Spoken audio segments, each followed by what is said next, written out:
10:13 p.m.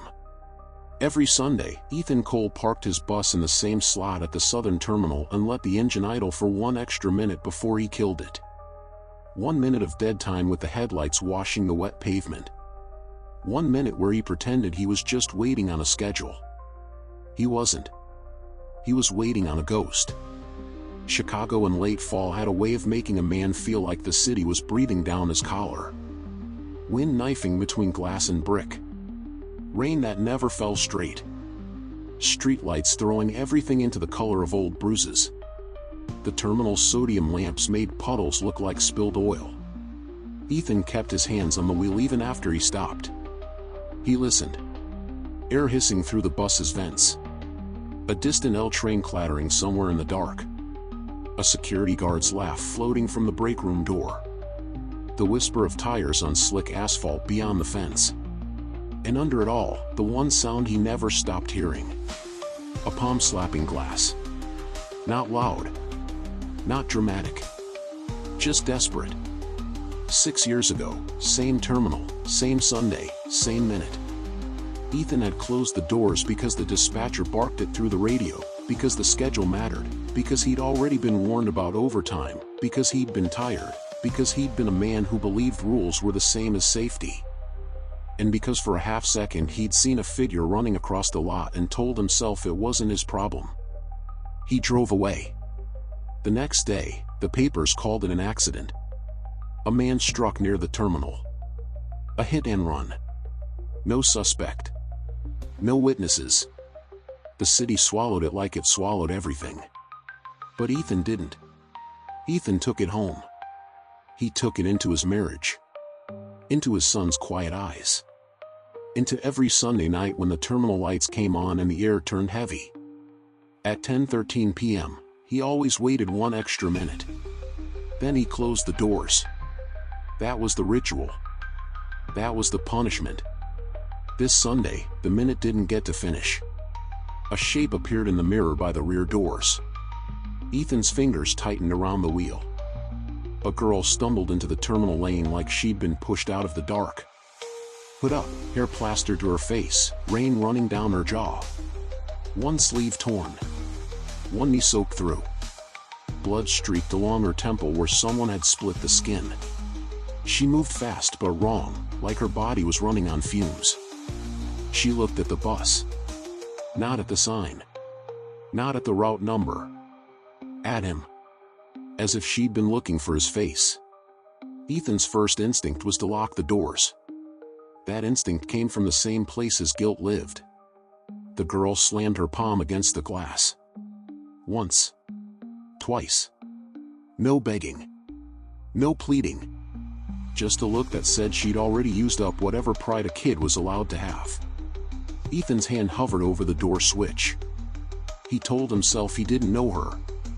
He told himself this was a trap. He told himself he had a wife at home and a kid who still pretended not to worry. He told himself if he opened those doors, the night would come in. The girl pressed her forehead to the glass. Her breath fogged a small circle. Her eyes lifted. And Ethan saw it. Not fear. Not panic. Recognition. Like she was confirming a rumor. Like she'd found the address of a man who had been hiding. His thumb flicked the switch. The doors sighed open. The girl stepped inside and the smell of rain and blood came with her. She didn't sit. She didn't even look down the aisle. She turned and watched the doors close, as if she expected someone to shove a hand through at the last second. Ethan waited for her to speak. She didn't. She kept her eyes on the mirror. Then she said, quietly, like it was a password, "Don't shut it down." Ethan glanced at her. "What?" "Don't turn the engine off." Her voice was thin but steady. "If you do, it gets quiet." Ethan's jaw tightened. "It is quiet," he said. She shook her head. "No. Quiet, quiet. The kind where people can hear you breathe." The way she said it made Ethan's skin crawl. He looked out through the windshield at the terminal lot. 2 buses parked in their slots. A security pickup idling near the fence. A few workers smoking under an awning. Normal. Normal enough to kill you. You need help, Ethan said. She finally looked at him straight. I need time, she said. I need one night. Ethan swallowed. You're bleeding. It's not mine, she said. Then, after a beat, she corrected herself. Some of it is. Ethan should have called security. He should have called dispatch. He should have said, there's a minor on my bus and she's injured and I'm not trained for this. He should have done a lot of things. Instead, he found himself asking, what's your name? She hesitated just long enough that Ethan knew it wasn't the truth. Mina, she said. Ethan watched her hands. They shook, but she held them still like she was forcing her body to behave. Mina, he repeated. She nodded. Ethan glanced at the security pickup. The driver inside wasn't looking at the bus. He was looking at his phone. Too calm. Ethan felt a warning rise at the base of his neck. Not logic. Not evidence. Instinct. A thing he hadn't trusted for years. Are you being followed? Ethan asked. Mina's mouth twitched like she almost laughed. I'm being hunted, she said. Ethan's hand tightened on the wheel. By who? Mina didn't answer immediately. She leaned closer, close enough that Ethan could see the fine tremor in her lashes. Do you remember the Sunday somebody died here? She asked. The words hit Ethan like a fist into the ribs. His throat closed. His brain tried to throw the question away. People die all the time, he said, too fast. Mina stared at him. 10:13, she said. Ethan's hands went numb. Mina continued, voice still low. You closed your doors. You looked in the mirror. You drove off. Ethan's heart thudded once, heavy. Who are you? He whispered. Mina's eyes did not soften. I'm the reason you've been waiting one extra minute, she said. Outside, the security pickup rolled forward a few feet. Not fast. Not obvious. Just enough. Mina saw it in the mirror and her body tensed. Ethan didn't think. He threw the bus into gear.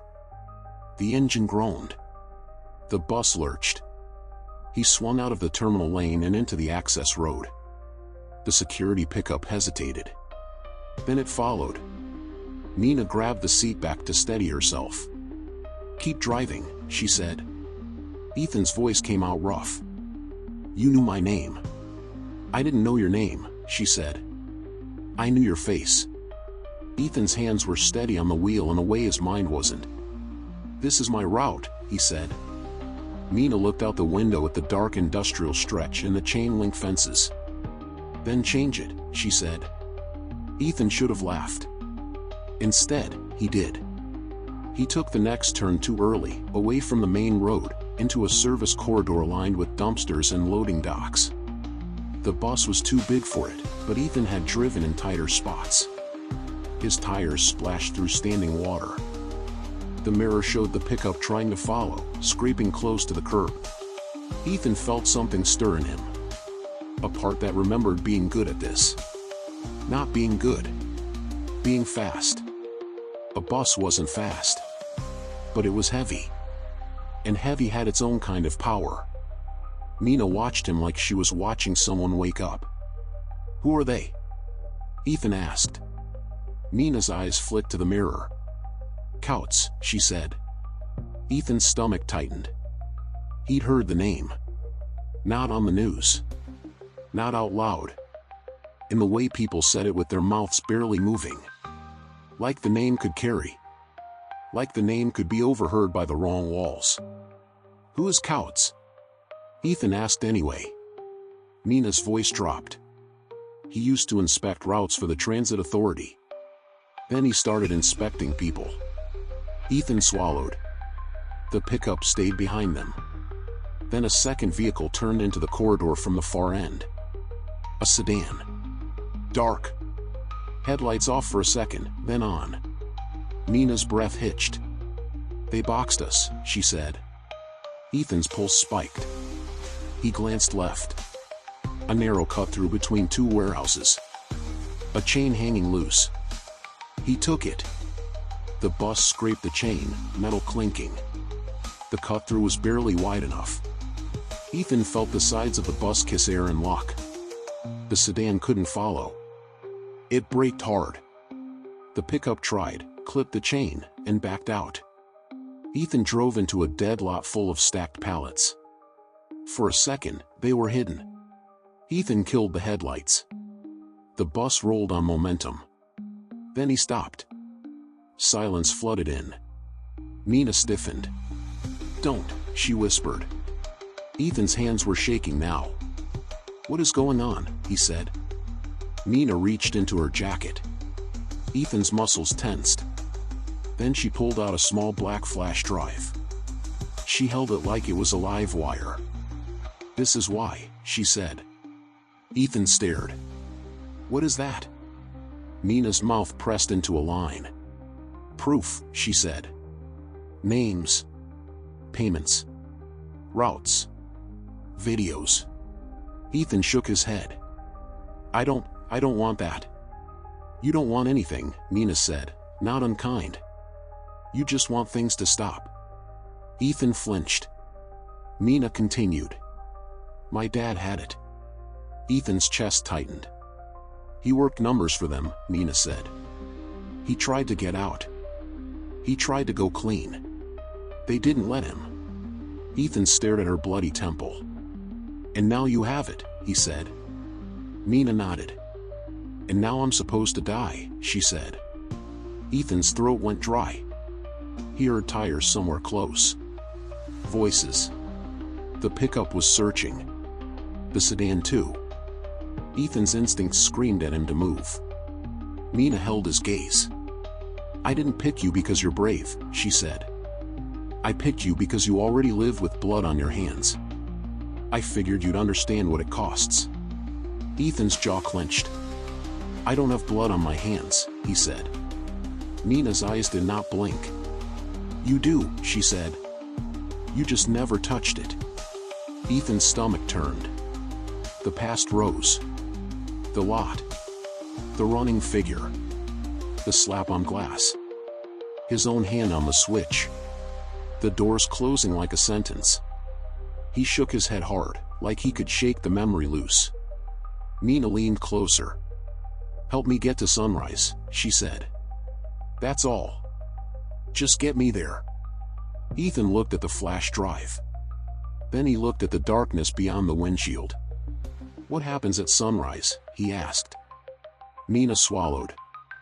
"I have a meeting," she said. "With someone who can put this in the right hands." Ethan almost laughed. "Right hands?" Nina's face hardened. "Cleaner hands," she corrected. A headlight beam swept across the pallets. Ethan's body moved before his mind caught up. He hit the ignition. The engine roared back to life. He snapped the headlights on and jerked the bus forward. The beam caught the security pickup at the edge of the lot. Two men inside. Not uniform. Not official. Just men with faces that knew how to look ordinary. One lifted a hand, palm out, like he was asking Ethan to stop. Ethan didn't. He drove straight at them. The pickup jolted backward, tires spinning in wet gravel, barely escaping the bus's nose. Ethan swung past and barreled out of the lot. Nina's breath came in sharp bursts. "You're insane," she said. Ethan's voice was tight. "I'm late," he said. Late for what? He didn't know. Late for the moment he should have chosen years ago.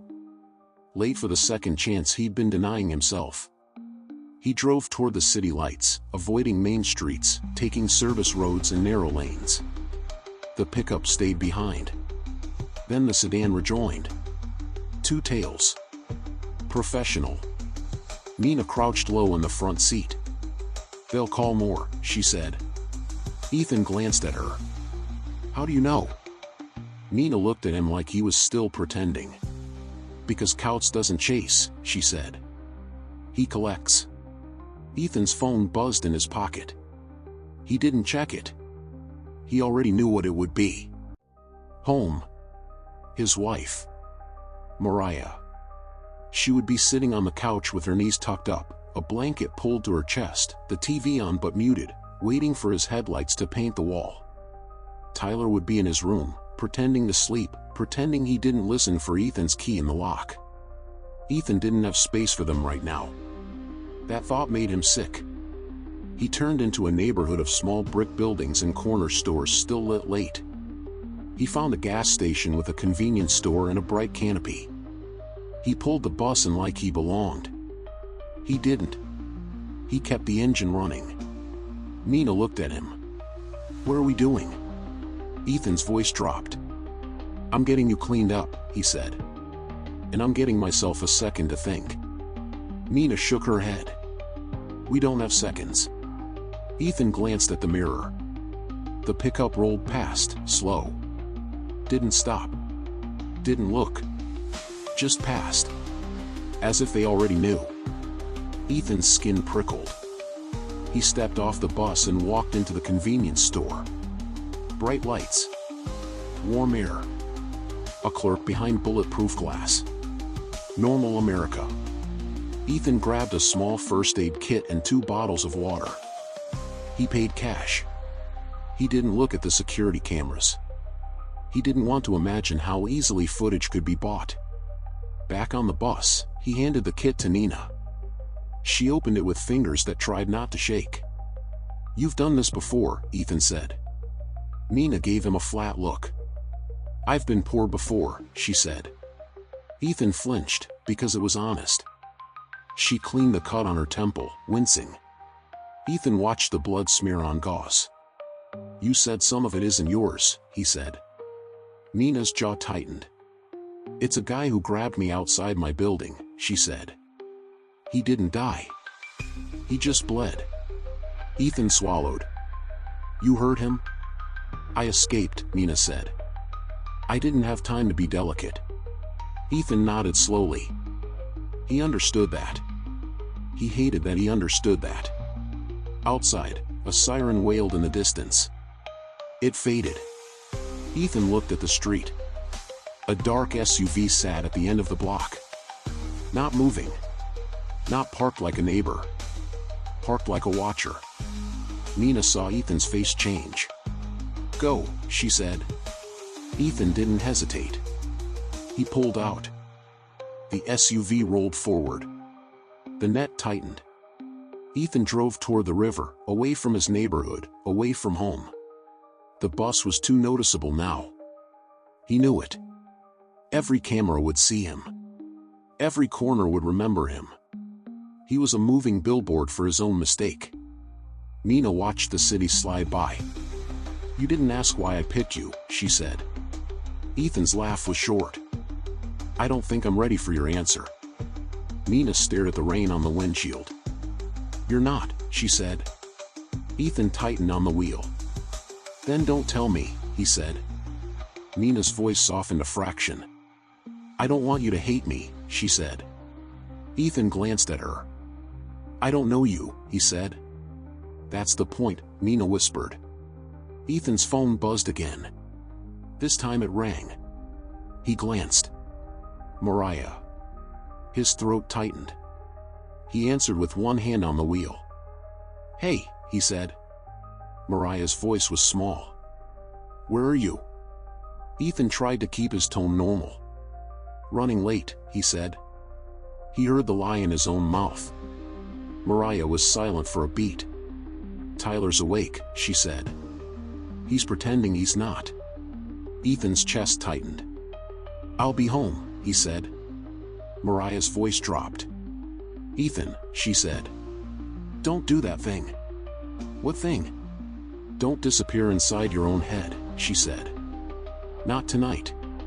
Not again." Ethan glanced at Nina. Nina was watching him. Listening. Ethan swallowed. "I'm fine," he lied. Mariah didn't accept it. "I heard about a shooting near the terminal," she said. "On the scanner app. It's not on the news yet." "Was that you?"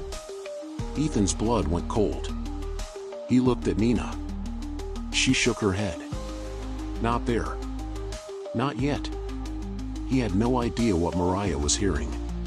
The city always had some new violence. But the timing. Mariah, Ethan said carefully, lock the door. A pause. What? Lock it, he repeated. And if someone knocks, don't open. Her voice tightened. Ethan, what's going on? Ethan's eyes flicked to the mirror. The SUV still behind. The pickup back again. Two shadows with headlights. I can't explain, he said. Mariah inhaled sharply. You're doing it, she said. You're doing the thing. Ethan swallowed. I'm coming home, he said, and the words felt like a prayer he didn't believe. He ended the call. Nina watched him. You have a family, she said. Ethan's jaw clenched. Don't, he said. Nina's voice was quiet. They'll use them, she said. Ethan's hands shook on the wheel. I know, he whispered. The bus passed under an overpass where the concrete pillars were tagged with bright graffiti and the lights flickered. Ethan made a decision. He turned. Hard. Off the main road. Toward the depot. The place where buses slept. The place he knew better than any map. Nina grabbed the seat. Where are we going? To the only place I know where I can hide something this big, Ethan said. And then what? Ethan didn't answer. Because then was where his courage usually died. The depot entrance had a gate with a keypad. Ethan punched his code. The gate slid open. He drove in. Rows of buses. Dark windows. Hollow giants. Security lights casting long shadows. He parked behind a line of out-of-service vehicles. Cut the headlights. Left the engine running. Nina listened. What is this place? She whispered. My job, Ethan said. The only thing I still know how to do. Nina nodded. They'll come here, she said. They'll try, Ethan replied. He stood up and moved down the aisle. His legs felt heavy. He opened the rear door and checked outside. Nothing. Yet. He led Nina off the bus and toward a maintenance bay. The smell of oil and rubber. Metal tools. Concrete floors stained with years. Ethan knew every corner. He knew where cameras didn't reach. He knew where the shadows were thick. He also knew this place wasn't safe. It was just familiar. He found a small office with a broken lock. He pushed Nina inside. Stay, he said. Nina scoffed. You don't get to say that, she whispered. Ethan's eyes met hers. I do tonight, he said. Because if you move wrong, you die. Nina swallowed. She stayed. Ethan stepped out. His phone buzzed. A text. Unknown number. We see you. His stomach turned. He felt his knees go weak for a second. Not because of fear.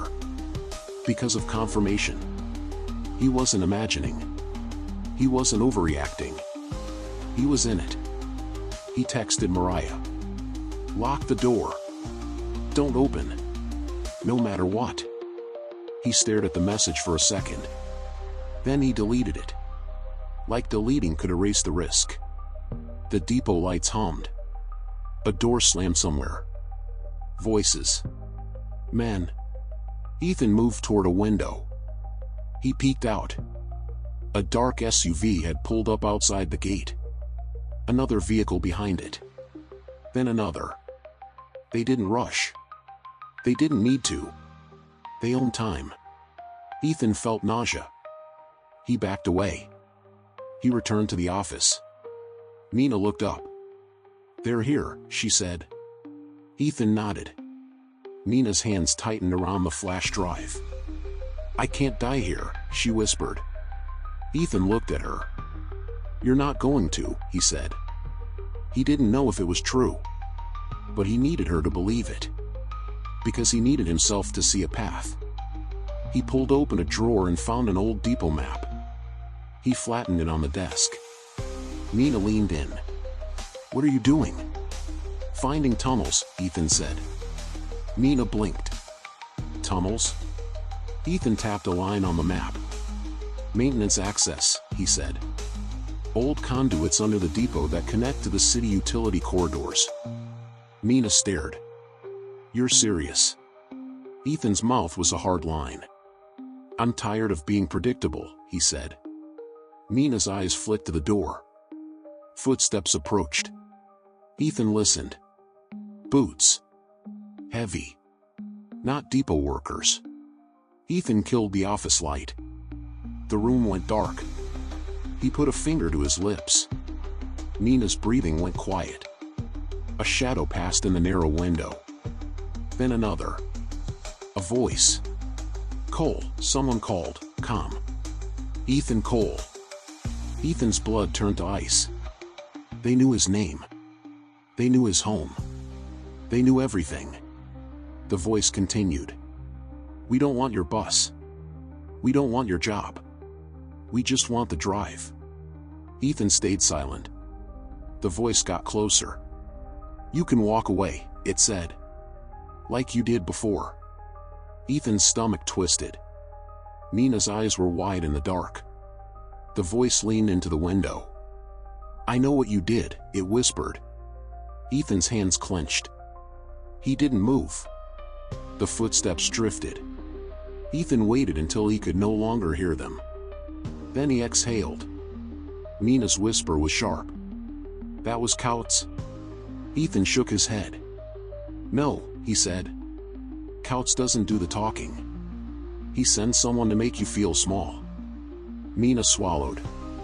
Who was it? Ethan's voice came out low. His collector, he said. He didn't know the man's name. But he could feel the shape of him. A man who didn't shout.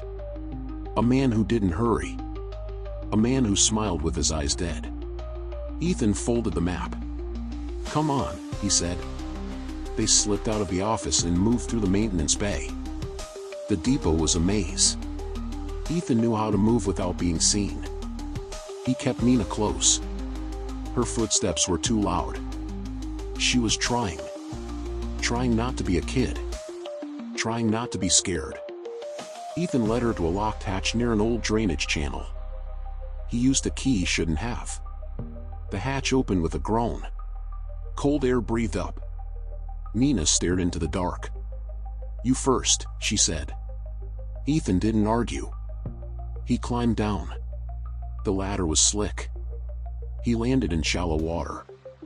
The smell hit him. Sewage. Rust. Old city. He shone his phone light. Concrete tunnel. Pipes overhead. A narrow path along the side. Mina climbed down behind him. Her shoes splashed. She grimaced. Welcome to Chicago, Ethan muttered. They moved.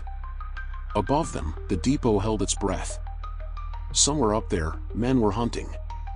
Down here, only the city's bones listened. They walked for what felt like forever. Ethan counted turns. Left. Right. Under a low pipe. Past a rusted door with an old city seal. He remembered running these tunnels as a rookie when an older mechanic had shown him how to bypass a blocked route. He'd laugh then. Like it was a game. Now it was survival. Mina's breath sounded tight. You okay? Ethan asked. Mina didn't answer. She kept moving. Ethan recognized that kind of silence. It was the silence of someone who couldn't afford to fall apart until later. They reached a steel door. Ethan pushed. Locked. He cursed quietly. Mina's eyes searched the dark. You said you knew the way, she whispered. I did, Ethan said. He rattled the door. Nothing. Then he saw it. A new padlock. Clean metal. Recent. His throat tightened. They'd been here. They'd sealed it. Mina stared at the lock. They anticipated, she said. Ethan's jaw clenched. They always do, he whispered. Behind them, a sound. Metal. A hatch opening. Voices. Men. They found the tunnel. Ethan's blood went cold. He grabbed Nina's arm. "Back," he said. Nina yanked away. "No," she hissed. "Forward." Ethan stared. "There is no forward," he said. Nina's eyes snapped to a pipe junction. A narrow crawlspace. Too small. Too tight. Ethan shook his head. "We won't fit." Nina looked at him like he was wasting time. "Then you don't fit," she said. "I do." Ethan's chest tightened. "No," he said. Nina moved anyway. She dropped to her knees and slid into the crawlspace. Ethan grabbed her ankle. Nina looked back. "You want to save me?" she whispered. "Then stop trying to control it. Just move." Ethan swallowed. He let go. Nina wriggled forward. Her boots disappeared. Her breath echoed. Ethan heard the voices getting closer. He looked around. No options. No pretty exit. He did the only thing he could. He slid in after her. The crawlspace scraped his shoulders. His jacket snagged. He cursed under his breath. Nina was ahead, breathing hard. "Keep going," she whispered. Ethan pushed forward. The space smelled like damp concrete and old wire. Behind them, light spilled into the tunnel. A flashlight beam swept. A man's voice. "Down there," it said. Ethan's heart slammed. Nina moved faster. Ethan forced himself through. The crawlspace opened into another tunnel. Wider. Lower. But open. Nina tumbled out, coughing. Ethan fell after her. He rolled. His shoulders screamed. He bit down on pain. Nina grabbed his sleeve. "Run," she said. They ran. Feet slapping water. Breath burning. Voices behind. The city's bones echoed with the chase. They burst through an old service hatch into a parking structure near the river. Air hit them. Cold. Alive. The city noise returned like a wave. Cars. Distant music. People. Normal. Nina looked around like she'd just been born into the light. Ethan didn't stop. He pulled her up a stairwell. 2 flights. 3. They emerged into the open on the second level. Across the street, an L train rumbled past. The river below was black. Nina leaned over a railing, gasping. Ethan held her by the back of her jacket. "Don't," he warned. Nina turned. "You're shaking," she said. Ethan swallowed. "My body remembers," he muttered. "Your body remembers what?" Ethan couldn't answer. Not yet. Not with footsteps still echoing up the stairwell.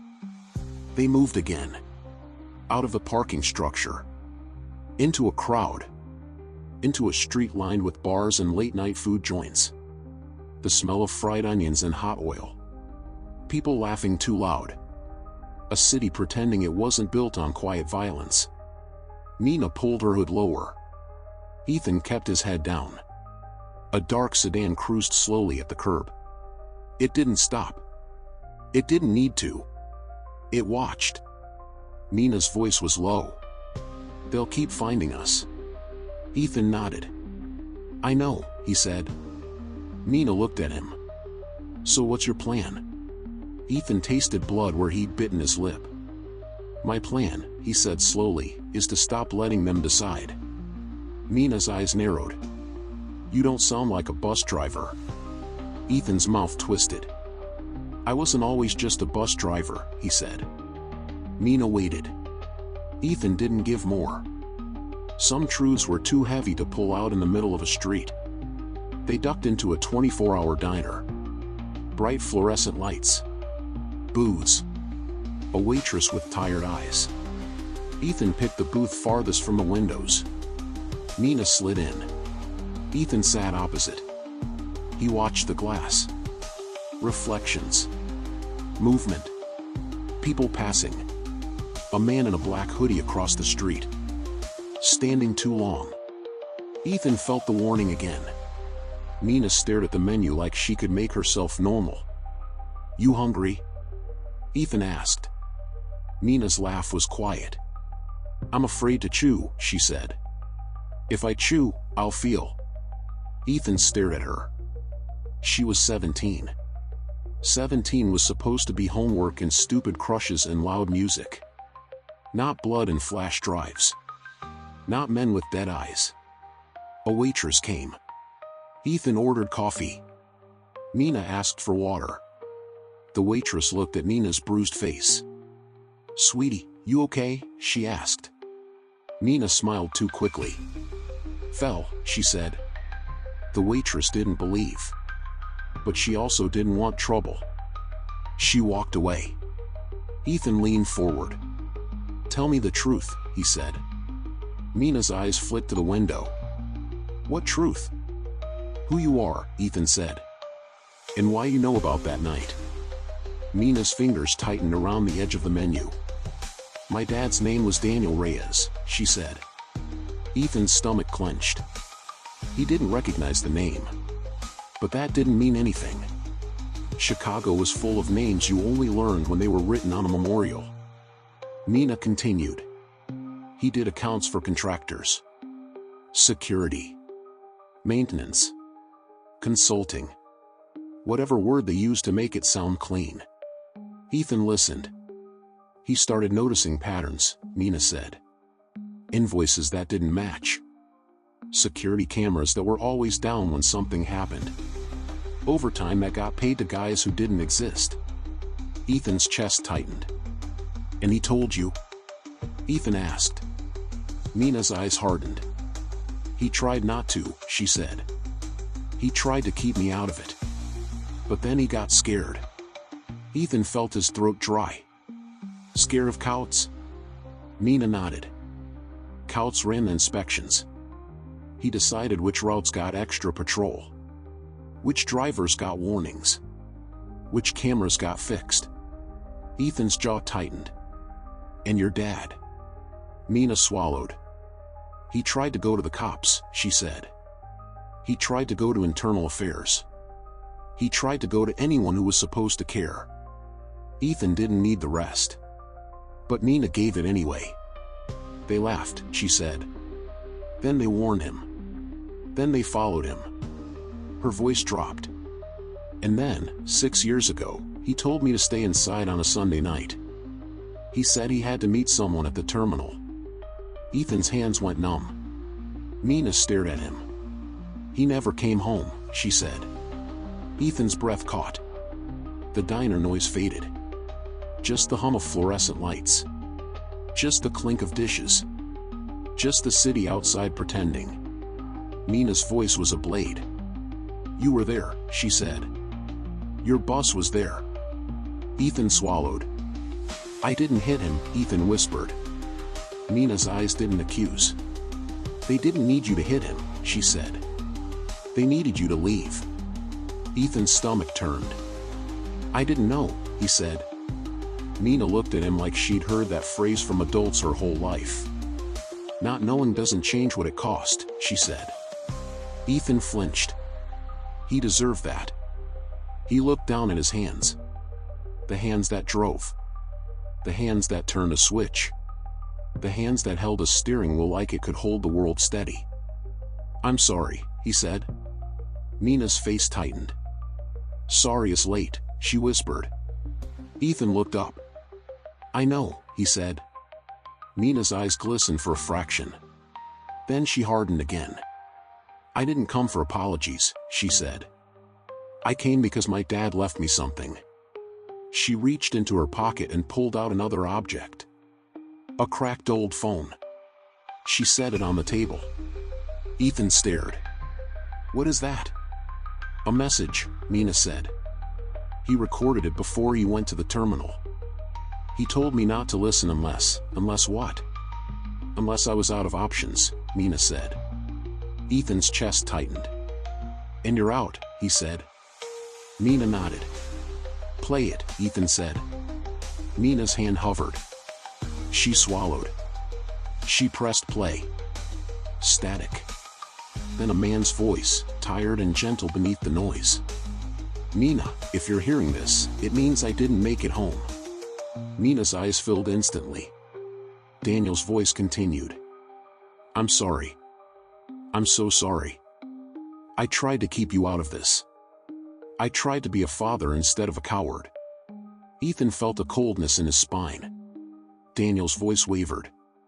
The drive isn't the whole thing. The drive is the map. But the vault is the city. Nina's breath shook. There's a file they call the ledger, Daniel said. It has names. It has the people who get paid to look away. It has the people who sign papers and then pretend they don't know why bodies show up. Ethan's throat closed. Daniel continued. I hid the access phrase where you'd never lose it. In the lullaby. The one I sang when you were little. The one you hated because I sang off-key. Nina covered her mouth. The diner around them kept moving. Ethan felt like the room had shrunk. Daniel's voice dropped.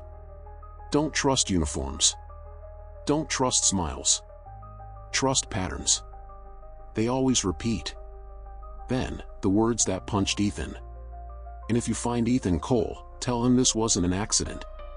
Tell him they used his bus. Tell him someone pulled the trigger, and it wasn't a car that lost control. Ethan's vision blurred. Daniel's voice was steady, like he'd made peace with being hated. Tell him Couts wanted him alive.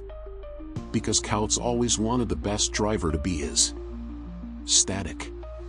Then one last breath. You can still choose different, Daniel whispered. The message ended. Nina sat frozen. Ethan sat frozen. Coffee arrived. The waitress set cups down and left. Life kept moving. Ethan's chest felt like it was collapsing inward. You told him about me, Ethan whispered. Nina's eyes were wet. He knew you'd be there, she said. He knew you'd remember. Ethan swallowed. He remembered everything. Not in pictures. In sensations. The wet pavement. The radio crackling. A voice in his ear telling him to close. The way his own hands moved without thought. The way his stomach dropped when he saw someone running. The way he kept driving because he told himself he couldn't fix it. The way he convinced himself it was better not to look back. Ethan's voice came out hoarse. So why are you here? Nina wiped her face fast, angry at herself. Because he left me the drive, she said. And he left me the lullaby. And he left me you. Ethan flinched. I didn't ask for that, he said. Nina's eyes hardened. Neither did I, she replied. Ethan's phone buzzed. A text. Mariah. Tyler wants to know if you're okay. Ethan's throat tightened. He looked at Nina. Nina watched his face. You have to let them go, she said. Ethan's jaw clenched. You don't get to say that, he whispered. Nina leaned forward. They already belong to this, she said. You just haven't admitted it. Ethan felt anger flare. Then guilt. Then fear. Outside, the man in the hoodie stepped off the curb. Too slow. Too deliberate. Ethan saw it through the diner window. Nina saw Ethan's eyes track. They found us, Nina said. Ethan stood. He grabbed the flash drive and shoved it back into Nina's hand. Come on, he said. They moved fast toward the back. A kitchen door. A narrow hallway. The smell of grease. They pushed through and emerged into an alley. Cold rain. Trash bins. A delivery truck idling. Ethan stopped. The truck's back door was open. A driver inside smoking. Ethan's mind flashed to a plan. He grabbed Nina. Get in, he said. Nina stared. What? Now, he snapped. They climbed into the back among boxes. Ethan pulled a tarp over them. The driver shut the door. The world went black. The truck rolled forward. Nina's breathing was loud in the dark. Ethan whispered, "Breathe slow." Nina tried. "I hate the dark," she whispered. Ethan swallowed. "I hate it too," he admitted. They rode in silence. Every bump felt like exposure. Then the truck stopped. The back door opened. Light. A warehouse dock. The driver started unloading. Ethan counted 3 boxes. Then he moved. He slipped out, grabbed Nina, and they ran. Across the dock. Through a side door. Into a corridor. A fire exit. Out into another street. Ethan didn't know where he was. He didn't care. He just needed distance. Nina's voice came out ragged. "You're good at this," she said. Ethan's laugh was bitter. "I used to be," he said. Nina glanced at him. "What happened?" Ethan's jaw tightened. "I got tired of surviving," he said. "So I started pretending I was safe." Nina didn't respond. Because she knew pretending. They ended up under an overpass where the traffic above was constant thunder. Ethan leaned against a pillar, catching breath. Nina slid down to sit. She hugged her knees. For a moment, she looked younger. Just a kid. Then her eyes sharpened again. "So," she said, "who do we give this to?" Ethan swallowed. Nina's father had said don't trust uniforms. But someone had to take it. Someone with power. Ethan remembered a name he'd heard in break room whispers. A prosecutor who was always angry. A man who'd pushed cases that never went anywhere. Because the city was a wall. But walls sometimes cracked. "Assistant State's Attorney," Ethan murmured. Nina blinked. "You know one?" Ethan shook his head. "I know of one," he said. "Afonso Nunes." Nina stared. "That sounds made up." Ethan's mouth twisted. "Chicago doesn't make up villains," he said. "It promotes them." Nina's face tightened. "And this Afonso guy isn't a villain?" Ethan exhaled. "I don't know," he said. "But I know he's lost someone." Nina looked at him. "How?" Ethan's eyes drifted to the river. "Because he keeps showing up where he can't win," Ethan said. "That's what grief does. It makes you stubborn." Nina's mouth pressed into a line. "So we go to him," she said. Ethan nodded. Nina stood. "Okay," she said. "But if he's dirty, we're dead." Ethan met her eyes. "We're already dead if we don't try," he said. Nina swallowed. "Fine," she whispered. Ethan pulled his hood up. He checked the street. A dark sedan rolled by. Slow. Too slow. Ethan waited. Then he moved. He took Nina through narrow streets, cutting between buildings, avoiding the bright corners. They crossed a bridge. The river below carried trash and secrets. Nina leaned close. "Are you going to tell me the truth?" she asked. Ethan didn't look at her. "What truth?" "About why you closed the doors," she said. Ethan's throat tightened. "I don't know," he lied. Nina's voice was sharp. "Yes, you do." Ethan stopped walking. He turned. Rain dotted his eyelashes. His voice came out low. "Dispatch told me," he said. "He said close and go. He said there was movement in the lot." Nina's eyes narrowed. "Movement?" Ethan swallowed. "Like someone was running," he said. "Like someone might try to get on without paying. Like someone might try something." Nina's jaw clenched. "So you thought my dad was a problem," she whispered. Ethan flinched. "I thought nothing," he said. "That's the worst part. I didn't think. I obeyed." Nina stared at him. And in her eyes Ethan saw something that scared him more than the men chasing them. He saw the possibility of forgiveness. Because forgiveness made you responsible. If she hated him, he could stay a villain. If she forgave him, he'd have to become a man who deserved it. Nina looked away first. "Keep walking," she said. Ethan walked. His chest burned. They reached a glass front building where security guards stood by the entrance. Ethan paused. "Too public," Nina whispered. "That's the point," Ethan said. Nina didn't look convinced. They entered. Bright lobby. Cameras. Metal detectors. Ethan felt naked. He approached the desk. "I need to speak to Afonso Nunez," he said. The guard looked him up and down. "Appointment?"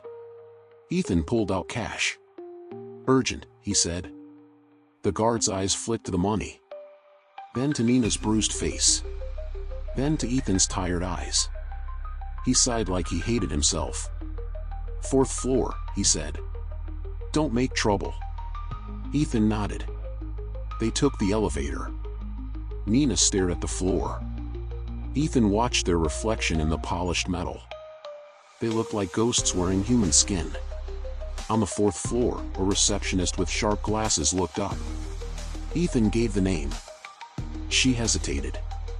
Then she said, "Wait." They waited. Ethan's skin crawled. Too still. Too clean. Nina's fingers tightened around the flash drive. After what felt like too long, a door opened. A man stepped out. Gray hair. Hard eyes. A face carved by sleepless work. Afonso Nunez looked at Ethan and Nina like he already knew why they were there. Not because he'd been told. Because he'd been waiting. "You're late," Afonso said.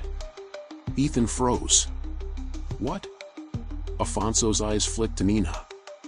"You're bleeding," he said. Nina lifted her chin. "I'm alive," she said. Afonso's mouth twitched. "Come in," he said. Inside, the office smelled like paper and cold coffee. Afonso closed the door. He didn't offer seats. He didn't offer kindness. He offered time. "What do you have?" he asked. Nina held out the flash drive. Afonso stared at it like it might bite. "You know what this is," Ethan said. Afonso's eyes lifted. "I know what it could be," he said. Nina's voice was quiet but hard. "It's the truth," she said. Afonso exhaled. "The truth is expensive," he replied. Ethan stepped forward. "Then buy it," he said. Afonso's gaze sharpened. Ethan's stomach tightened. Afonso opened a drawer, pulled out a small device, and pressed a button. A red light blinked. Signal jammer. Ethan's eyebrows rose. Afonso saw it. "You think I haven't been preparing?" he said. Nina swallowed. Afonso plugged the drive into a laptop. Files populated. Spreadsheets. Photos. Short video clips. Audio recordings. Afonso's face hardened. He scrolled. His jaw tightened. He stopped on a file. He clicked. A voice played. Counts. Not shouting. Just speaking. Calm. Like a man ordering food. "I want the camera down at Bay 8 on Sunday," the voice said. "I want Cole to clear out at 10:13. I want the guy outside the doors. I want it clean." Ethan's blood went cold. Nina's eyes filled. Afonso's face didn't change. But his hands did. They clenched. Ethan felt a sound inside himself. Something cracking. Afonso looked up at Ethan. "You're Cole," he said. Ethan nodded. Afonso stared. "You drove the bus," he said. Ethan's throat closed. "Yes," he whispered. Nina's voice trembled. "He's the one," she said. Afonso sat back. For the first time, he looked tired. Not just hard. Tired. "You know what this means," Afonso said. Ethan swallowed. "It means he used me," Ethan said. Afonso nodded. It means he used the system, Afonso said. And he's been using it for years. Nina's hands were shaking. Afonso's eyes softened a fraction. Your father, Afonso said. Nina stiffened. You knew him? Afonso shook his head. I knew his name, he said. I knew he tried. He paused. And I know he died because he tried. Nina's mouth trembled. Ethan's voice was low. What do we do? Afonso's eyes sharpened. We move, he said. Tonight. Ethan frowned. You can do that? Afonso leaned forward. I can file emergency warrants, he said. I can freeze accounts. I can call a judge who owes me. I can start a fire. Nina's voice was small. And can you protect me? Afonso looked at her. I can try, he said. Nina swallowed. That's not an answer, she whispered. Afonso's jaw tightened. No, he said. It's the truth. Ethan felt a warning. What about Couts? Ethan asked. Afonso's mouth hardened. He will run, Afonso said. He always runs when he feels the ground shift. Ethan shook his head. He won't run, he said. Afonso looked at him. How do you know? Ethan's voice came out low.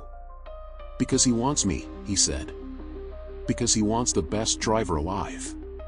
Afonso's eyes narrowed. You think you're bait, he said. Ethan didn't deny. Nina grabbed Ethan's arm. No, she whispered. Ethan looked at her. His chest hurt. He wanted to promise her safety. He couldn't. Afonso closed the laptop. The lullaby, he said. Nina blinked. What? Afonso's gaze was sharp. Your father hid an access phrase, he said. Where? Nina swallowed. In a song, she whispered. Afonso nodded. Then we use it, he said. Nina stepped back. Use it how? Afonso opened another folder. A cloud vault, he said. Encrypted. Not on this drive. This drive is a keyring.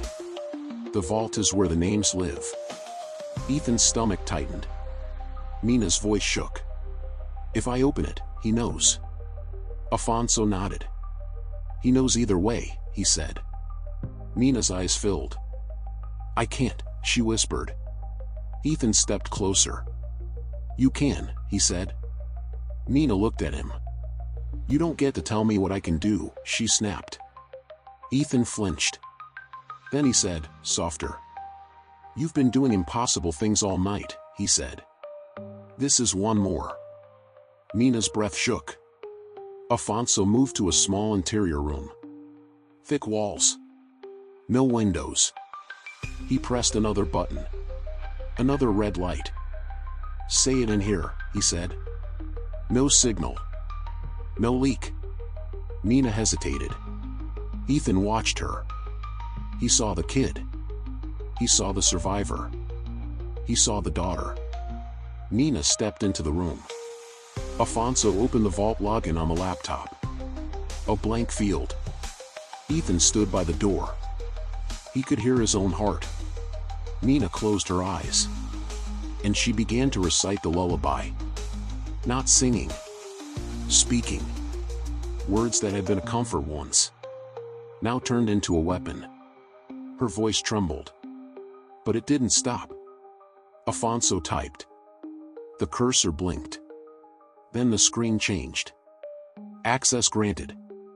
A folder opened. Inside, the city. Names.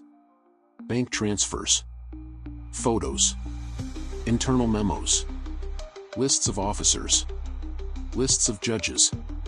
Lists of drivers. Afonso went still. Ethan felt sick. Nina whispered. My dad, Afonso's voice was low. He built a bomb, he said. And he left the match to you. Nina's knees went weak. Ethan caught her by the elbow. She didn't pull away. For a second, she let herself be held. Then, somewhere beyond the office walls, a sound. A thud. Then another. A door slammed. Raised voices in the hallway. Afonso's head snapped up. Ethan's blood turned cold. They found the building. Mina's eyes widened. Afonso's mouth tightened. Out the back, he said. Ethan frowned. There is no back, he said. Afonso opened a panel behind a bookshelf. A narrow stairwell. Ethan stared. You've been waiting, he said. Afonso didn't smile. I've been losing, he replied. I got tired of losing the same way. He shoved the flash drive into Ethan's hand. You, he said. Take her. Go. Ethan's eyes widened. What? Afonso's voice sharpened. Coutts wants you, he said. He will follow you. Mina grabbed Afonso's sleeve. You're not coming, she whispered. Afonso looked at her. I'm staying, he said. I have to light the fire. Ethan's stomach twisted. Afonso pushed them toward the stairwell. Go, he said. Ethan hesitated. His mind flashed to Renato. To people dying because they helped. He didn't want to leave another person behind. But Nina was trembling. And Afonso was already turning away. Ethan grabbed Nina. They went down. The stairwell was narrow. The air smelled of dust and old paint. Above, voices rose. A bang. Afonso shouting. Then the sound of chaos. Ethan didn't look back. He didn't trust himself not to stop. They came out in a service corridor. Then an alley. Rain again. The city like a throat. Mina gasped. We left him, she said. Ethan's voice was tight. He told us to, he said. Mina's eyes were furious. And if he dies? Ethan swallowed. Then we make it mean something, he said. They ran.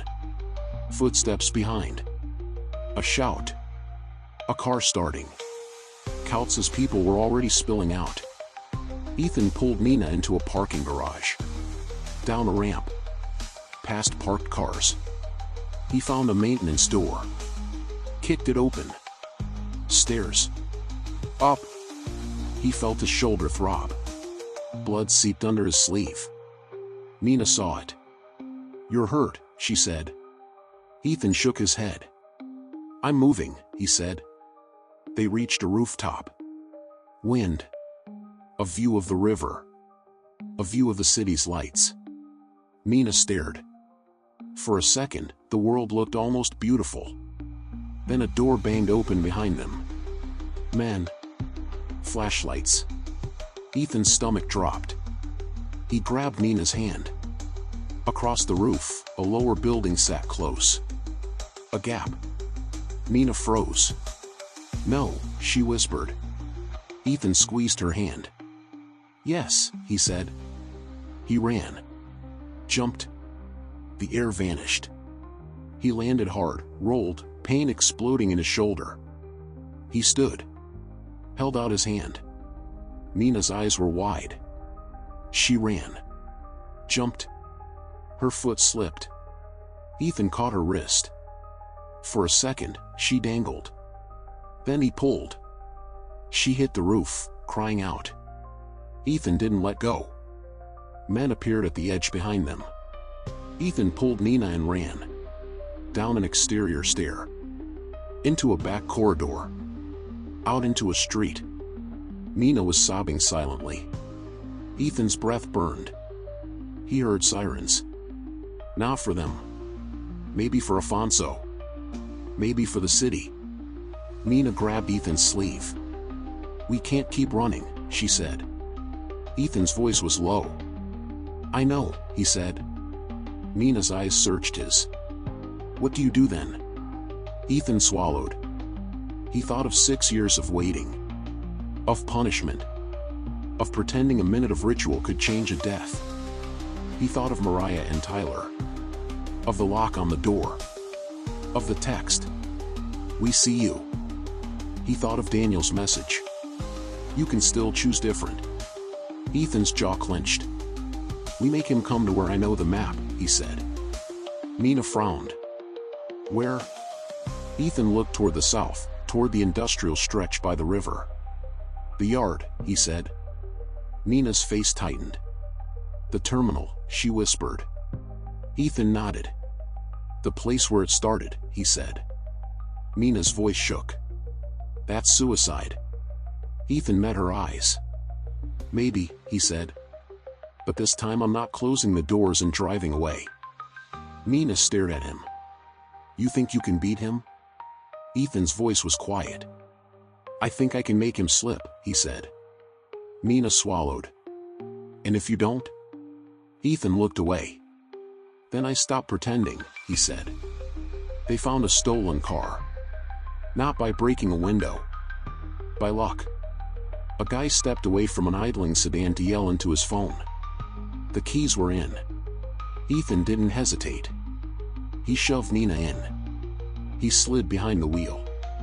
He drove. Nina stared at him. You just stole a car, she said. Ethan's laugh was bitter. I just borrowed time, he said. They drove south, toward the terminal. Toward the river yard. Toward the place Ethan had been avoiding with every Sunday ritual. The city grew darker as they moved away from bright districts. Streetlights thinner. Buildings older. Streets cracked, the kind of Chicago tourists never posted. Red and blue lights flashed at the far end of the viaduct. Kautz's face twisted. You think they'll thank you, he spat. You think you'll be a hero? Ethan's mouth twitched. No, he said. I think I'll finally stop lying. Police flooded the scene. Shouts. Guns drawn. Hands up. Kautz froze. Ethan sagged. Nina appeared near the maintenance door, crying, still there. Ethan's eyes widened. Run, he whispered. Nina shook her head. I stayed, she said. Ethan's throat tightened. Don't, he breathed. Afonso pushed through the crowd, face hard, coat wet. He saw Ethan. He saw Kautz. He saw Nina. His jaw clenched. He stepped toward Kautz. Kautz, he said. Kautz's eyes narrowed. Nunez, he breathed. Afonso held up his phone. Everything is uploaded, he said. Every name. Every payment. Every voice. Kautz's face tightened. He tried to smile. Chicago, he said. It eats prosecutors. Afonso's eyes were cold. Not tonight, he said. He nodded at officers. They moved. They cuffed Kautz. Kautz didn't resist. He only looked at Ethan. A look of pure contempt. As if Ethan was dirt that had found its spine. Ethan's vision swam. He fell to his knees. Nina rushed to him. Ethan tried to speak. Blood filled his mouth. Nina's hands hovered, useless. Don't die, she whispered. Ethan tried to smile. I'm late, he breathed. Nina shook her head. No, she said. You're here. Ethan's eyes fluttered. He saw Tyler. He saw Mariah. He saw a door closing. Then he saw it open. And for once, the sound didn't feel like a sentence. It felt like a chance. When Ethan woke up, the light was too white. Hospital ceiling. Machines. A beep like a metronome. His side burned. A police officer sat in a chair by the door. Ethan blinked. The officer leaned forward. You're awake, he said. Ethan's throat was sand. He tried to speak. The officer anticipated. She's alive, he said. Ethan closed his eyes. The weight in his chest eased a fraction. The officer continued. You're under arrest, he said. Ethan nodded. No surprise. No argument. Just consequence. Kautz is in custody, the officer said. So are 3 of his guys. More coming. Ethan's eyes opened. And Afonso? The officer's mouth tightened. He's alive, he said. And he's angry. Ethan's lips twitched. Good, he whispered. The officer watched him. You could have run, he said. Ethan swallowed. I did, he whispered. For 6 years. The officer didn't respond. Because there was nothing to say. 2 days later, Ethan sat in a holding room wearing a paper gown and a hospital bracelet. Afonso entered with a folder. He didn't sit. He stood like he wanted Ethan to feel the weight of the room. You're alive, Afonso said. Ethan nodded. Afonso's eyes were hard. You know you're going to jail, he said. Ethan swallowed. I know, he said. Afonso stared. Why'd you do it? Ethan's mouth went dry. He thought of 100 answers. None were enough. I got tired, he said. Afonso blinked. Tired? Ethan's voice trembled. Tired of waiting a minute, he said. Tired of thinking that was repentance. Tired of letting my fear decide who dies. Afonso watched him. For a second, something like understanding flickered. Then it hardened again. Daniel died, Afonso said. Ethan flinched. I know, he whispered. And you drove away, Afonso added. Ethan closed his eyes. I know, he repeated. Afonso's voice dropped. So don't ask me to feel sorry for you, he said. Ethan opened his eyes. I'm not asking, he said. Afonso stared. Then what are you asking? Ethan's throat tightened. I'm asking you to keep her safe, he said. Afonso's jaw clenched. She's in protective custody, he said. She's not going back to that apartment. She's not going back to that corner. Ethan's chest loosened. Thank you, he whispered. Afonso didn't soften. Don't thank me, he said. This is my job. He paused. And it's late, he added. Ethan nodded. Everything is, he said. A week later, Ethan sat in a visitation room, stitches pulling at his skin when he moved. He heard footsteps. Then the door opened. Nina stepped in. She wore a hoodie that wasn't hers. Clean jeans. Hair pulled back. Her face still held a faint bruise. But her eyes were different. Not hunted. Not cornered. Just tired. She sat across from him. They stared. Silence. Nina spoke first. You're alive, she said. Ethan nodded. So are you, he replied. Nina swallowed. Afonso didn't want me to come, she said. Ethan's lips twitched. He doesn't like risk, he said. Nina's mouth tightened. He lives in risk, she replied. Ethan nodded. Nina looked at his bandage. You didn't have to, she whispered. Ethan's throat tightened. I did, he said. Nina's eyes filled. Why? Ethan stared at his hands. Because if he answered wrong, he would turn it into a speech. And speeches were cheap. He needed truth. I couldn't watch another person die because I chose the easy way, he said. Nina wiped her face fast. I hated you, she admitted. Ethan nodded. I know, he said. I still do, Nina whispered. Ethan didn't flinch. That makes sense, he said. Nina stared at him. But her voice broke. I also know you stayed. Ethan's chest tightened. Nina continued. You told me to run, she said. And I did. And then I came back. Ethan's eyes softened. Why? He asked. Nina swallowed. Because I didn't want to become what they made me, she said. I didn't want to leave someone behind the way they left my dad. Ethan's breath caught. That's a heavy thing for a kid, he said. Nina's eyes flashed. I'm not a kid, she snapped. Then her face softened. I don't want to be an adult like them either, she whispered. Ethan nodded. I get it, he said. Mina looked down. Afonso says you're going to get years, she said. Ethan nodded. I know, he said. That's not fair, Mina whispered. Ethan looked at her. Fair doesn't bring people back, he said. Fair doesn't clean hands. Fair just makes us feel less guilty. Mina swallowed. So you're okay with it? Ethan breathed. I'm not okay, he said. I'm just done pretending consequences don't exist. Mina stared at him. My dad, she began. Ethan's throat tightened. He tried, Ethan said. Mina's mouth trembled. And he died, she whispered. Ethan nodded. And he still tried, he said.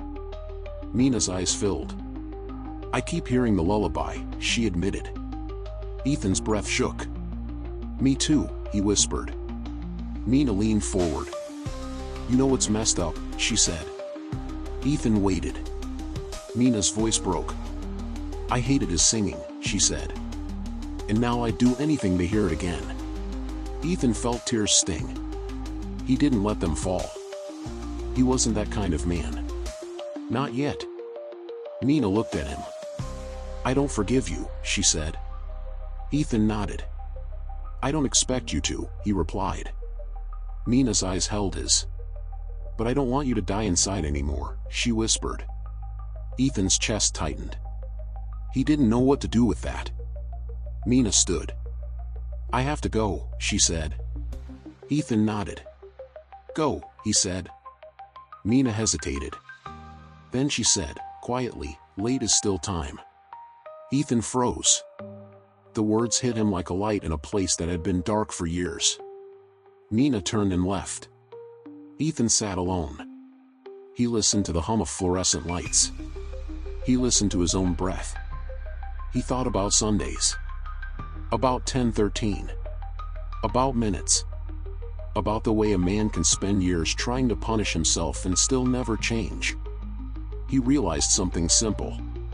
Punishment hadn't made him better. Only choice had. That night, in his cell, Ethan lay on the narrow mattress. The city outside made its usual noise. Somebody laughed. Somebody yelled. A door clanged. Ethan closed his eyes. 10:13 came in his mind like a clock. He saw the terminal. He saw the running figure. He saw his hand on the switch. He heard the doors close. Then he saw another image. Mina running. Alive. Free. He breathed. The guilt was still there. But it wasn't a chain around his neck anymore. It was weight. And weight could be carried. Sometimes the second chance doesn't look like escape. Sometimes it looks like staying. Not because staying is heroic. Because staying is costly. Because it means you stop passing the bill to someone else. Because it means you choose the good even when no one claps, even when you don't get to walk away clean. And when you do that, something small changes. Not the past. The future. The future that belongs to someone younger, someone bruised, someone still alive enough to become something different.